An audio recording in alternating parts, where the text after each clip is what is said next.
வணக்கம் நண்பர்களே. இன்றைக்கி காலையில் எந்திரிச்ச உடனே பார்த்தா செடி ஃபுல்லாக பூவாக இருக்குது.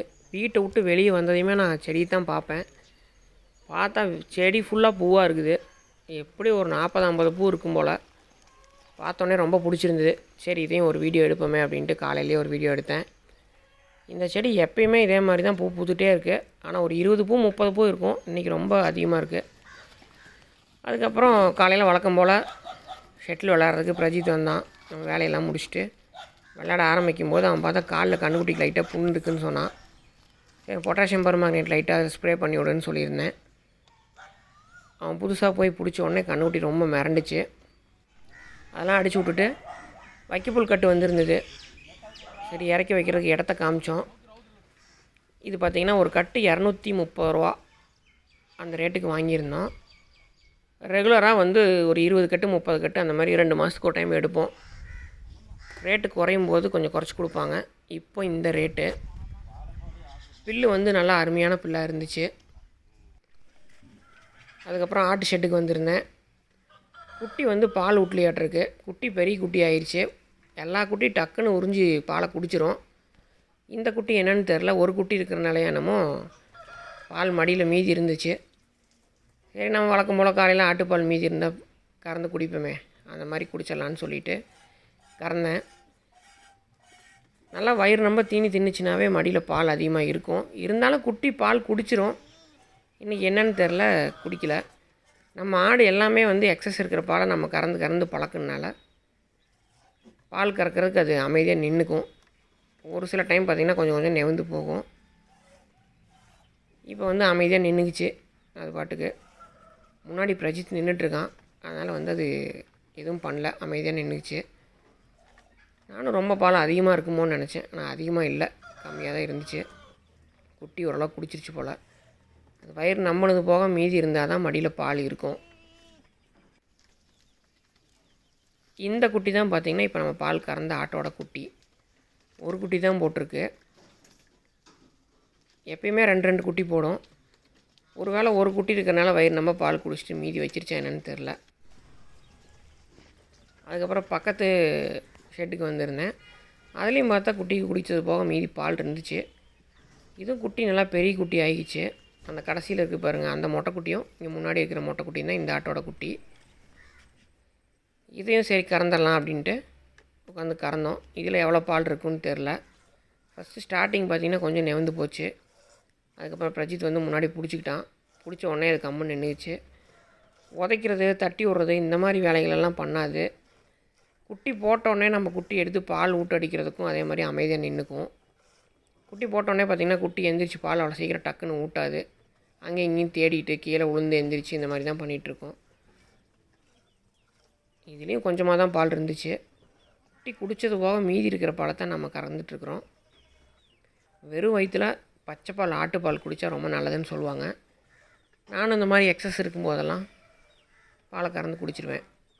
வெறும் வயிற்றில் குடித்தோம்னா அந்த அல்சர் இருக்கிறது, இந்த மாதிரி நிறையா ப்ராப்ளமுக்கு ஆட்டுப்பால் நல்லது அப்படின்னு சொல்கிறாங்க. அது எந்த அளவுக்கு 100% உண்மை அப்படின்னு எனக்கு தெரில. இருந்தாலும் பால் நல்லாயிருக்கு. இந்த ஆட்டில் கறந்து முடிச்சாச்சு. இந்த ஆட்டில் இவ்வளோ பால் இருந்துச்சு. ஒரு 200 ml இருக்கும். அந்த ஆட்டில் ஒரு 200 ml இருக்கும். அதுக்கப்புறம் ஒருத்தர் மாடு காலைக்கு கொண்டு வந்திருந்தாங்க. காராம்பஸ் காலைக்கு சேர்த்தி விட்டாச்சு. சேர்த்திட்டு அவங்களும் மேலெல்லாம் தண்ணி ஊற்றி மாட்டை ஒரு குளிப்பாட்டி விட்டு கிளம்பிட்டாங்க. அதுக்கப்புறம் எங்கள் மாமா வீட்டுக்கு வந்திருந்தேன். கண்ணுக்குட்டி மூக்கணங்கயிறு மாற்றலாமா அப்படின்ட்டு வந்திருந்தோம். அப்புறம் பார்த்தா கயிறு நல்லா தான் இருந்தது. சரி வேண்டாம், மறுபடியும் மாற்றிக்கலாம், ஒரு 10 நாள் 1 மாதம் ஆகட்டும், அப்புறம் மாற்றிக்கலாம், லைட்டாக தான் பிரிஞ்சிருக்கு அப்படின்ட்டு அதை மாற்றலை. இது பார்த்திங்கன்னா நம்ம செவலக்காலைக்கு பிறந்த கிடாரி கன்று. இது நம்ம பழைய செவல மாட்டினோட லைனேஜ். நம்மளோட செவல மாடும் இந்த மயில மாடும் அக்கா தங்கச்சி. அதனால் இந்த கன்றுக்குட்டி பால் மறந்த உடனே நம்ம கட்டுத்தரைக்கு தான் வரப்போகுது. இப்போ பார்த்திங்கன்னா ஒரு 4.5 மாதம் அந்த ரேஞ்ச் இருக்கும். 4 மாதம் 4.5 மாதம் அந்த ரேஞ்சு தான் இருக்கும். கலர் மட்டும் கொஞ்சம் லைட்டாக போச்சு, இருந்தாலும் பரவாயில்ல. இது நல்ல லைனேஜான கன்று. இது நம்ம கட்டுத்தரைக்கு தான் வரப்போகுது. வந்ததுக்கப்புறம் உங்களுக்கு நான் அடுத்த அப்டேட் இதை பற்றி காமிக்கிறேன். நண்பர் ஒருத்தர் வந்து கூசு வாத்து வேணும், ஏதாவது வீடியோ அனுப்பிச்சி விடுங்கன்னாரு. எந்த வாத்து கொடுக்குறதுன்னு தெரில. அப்படியே யோசித்து பார்த்துட்டு மாடெல்லாம் காட்டுக்கு கொண்டு போய் கட்டுறதுக்காக கிளம்பிட்டேன். இது வந்து இன்றைக்கி தான் ஃபஸ்ட்டு நாள் இந்த மாடு வந்து வண்டியில் பூட்டுறது. இது எந்த மாடுன்னு பார்த்திங்கன்னா கடைசியாக நம்ம வாங்கிட்டு வந்த மயில மாடு.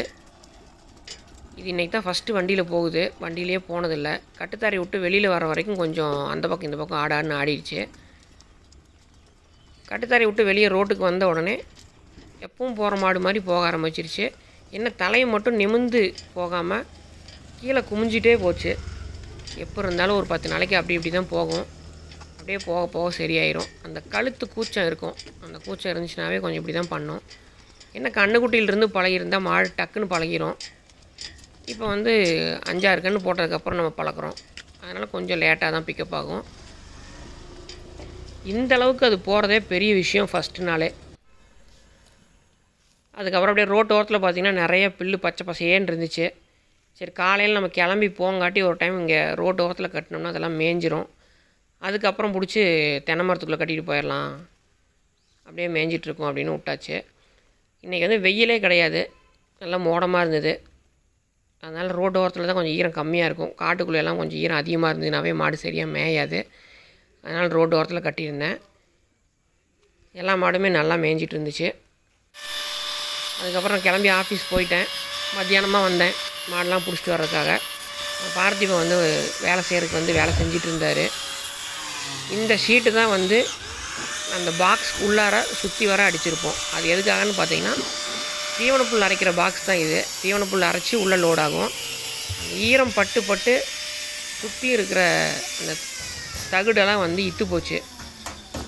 இந்த மெஷின்லேயும் அடியில் இருக்கிற தகுடு பார்த்திங்கன்னா ஓட்டையாயிருச்சு நிறையா ஈரம் பட்டு பட்டு. இது வந்து ப்ளோயர் டைப்புங்கிறதுனால அந்த ஃபோர்ஸுக்கு வெளியே நல்லா லாங்கில் தள்ளுற மாதிரி இருந்தால் உள்ளே அவ்வளோ சீக்கிரம் ஈரம் நிற்காது. நம்ம அந்த பாக்ஸ் வச்சு பிடிக்கிறனால ஈரப்பதம் உள்ளே இருக்கிறனால சீக்கிரத்தில் அது இத்து போச்சு. அதனால் வந்து இந்த தடவை துருப்பிடிக்காத மாதிரி ஷீட் எடுத்துகிட்டு வந்து அடிச்சிருக்கிறோம். இது ரொம்ப நாள் லைஃப் வரும் அப்படின்னு ஒரு நம்பிக்கையோடு வாங்கிட்டு வந்திருக்கிறோம். நம்மக்கிட்ட ரூம் ஏதாவது இருக்கிற மாதிரி இருந்து அந்த ரூமுக்குள்ளே வச்சுருந்தோம்னா மிஷின் போட்டு விட்டு அந்த ரூமுக்குள்ளே மட்டும்தான் போய் பில்லை அரைச்சி உழுகும். அதிலேருந்து நம்ம அள்ளிக்கலாம். ரூம் வசதி இல்லாத ஓப்பனில் தான் வச்சுருக்கிறனால நமக்கு அந்த ஆப்ஷன் கிடையாது.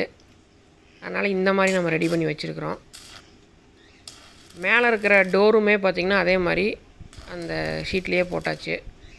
இது வந்து எஸ்எஸ் அது ஷீட்டு, துருப்பிடிக்காது, ரொம்ப நாள் லைஃப் வரும் அப்படிங்கிறனால இதை போட்டிருக்கு. உள்பக்கம் எல்லாமே பார்த்திங்கன்னா அந்த மேட்டு முதலே காமிச்சிருந்தால அந்த மேட்டு தான் போட்டிருக்கிறேன். அந்த மேட்டில் பட்டுச்சுனாவே வந்து அவ்வளோ சீக்கிரம் துருப்பிடிக்காது. இந்த வேலையெல்லாம் பார்த்தா சிம்பிளாக தான் தெரியுது, ஆனால் ரொம்ப சிரமமான வேலை. அந்த மேட்டு வந்து உள்ளே இருக்குது. பழைய மேட்டு வந்து இந்த ஒரு சைடாக இருந்தது வந்து அந்த மெஷினுக்குள்ளே ஃபிட் ஆகிறது வந்து அப்படியே வந்து ட்ரில் பண்ணி ஏற்றிருந்தோம், ஸ்க்ரூ பண்ணியிருந்தோம். இப்போ இது வேலை செய்யும்போது அதை கழட்டணும் அப்படிங்கிறனால அதை கழட்டியாச்சு அந்த ஷீட்டை. இப்போ உள்ளே உட்காந்து அந்த ஷீட் மாட்டிகிட்ருக்குறாங்க.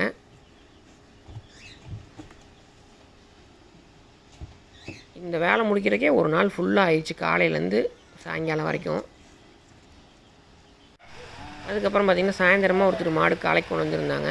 கண்ணுக்குட்டி ரொம்ப சின்னதாக இருக்குது, வேணான்னு சொல்லியிருந்தேன். இல்லை பரவாயில்ல, இதெல்லாம் வயசு வந்து 25 மாதத்துக்கு மேலே ஆகுது, சேர்த்தி விடுங்க. நாங்கள் நம்ம சின்ன காலையை விட்டு சேர்த்தியாச்சு. அந்த காலை சேர்த்திட்டு அந்த மாடு பிடிச்சிட்டு போனதுக்கப்புறம் நம்ம எல்லா மாடுகளுக்கும் தீவனத்தை போட்டு இன்றைக்கி வேலையை வந்து கம்ப்ளீட் பண்ணியாச்சு. சாயங்காலம் நேரம் மாடுகள்லாம் தீவனத்தை பார்க்குறக்கே ரொம்ப அருமையாக இருக்குது.